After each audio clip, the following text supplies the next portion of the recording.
All right. So I will reveal more than I often do. So our original goal, so keep in mind, we were for our college career, we designed and built race cars. Right. We're all super motorheads. We love cars. We love driving fast. We love, the sound, the smells. We actually wanted to start a car company, No kidding. That's awesome. making making a very small sort of niche car company, maybe no more than 50 cars a year kind of thing, very high end, all machined parts and composites, and Hmm. that would be just as sexy underneath the hood than it is on the outside. But we knew that we didn't have enough money for that, and we said, you know what, we're going to need all these same kind of machines and people and processes. So here's how naive we were.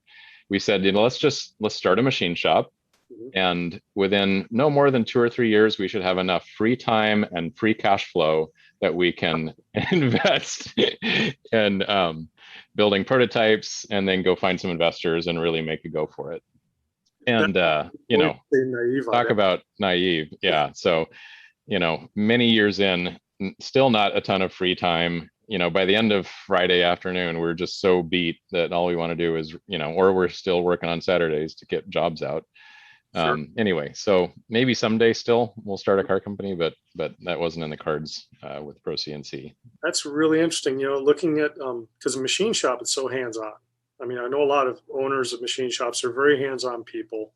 Yeah. Oh yeah. Or that's where they typically come from, and then they move to the front office, own their own machine shop. So to Absolutely. go from that to being a software company, to make that pivot, right, Hmm. where it's not so much hands-on, how Right. did you feel about that? I mean, did you have reservations about doing that? I mean, of course, it was not in our original plan at all, of course.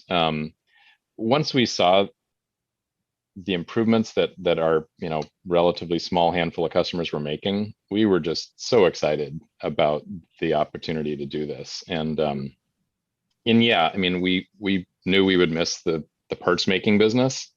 Um, Although I'd say my my actual partners and I got out of the physical making of the parts relatively early. I mean, we were probably all programmers and machinists, for the first 2 or 3 years. Hmm. And then we started specializing in various things and hiring employees to do that work. But yeah, no, I mean, we love, still to this day, the act of creating, taking a raw piece of material and creating a beautiful precision piece out of it is just so much fun. And I'm Yes. teaching my kids right now to program, and gonna go to a local customer here and make some parts with them. So yeah, we knew we'd miss it, but I always also say my wife was not disappointed that I no longer smelled like coolant every time I came home from work every day. Okay. If you want to recommend somebody to appear on the podcast as a guest, please email us at info@opsqc.com.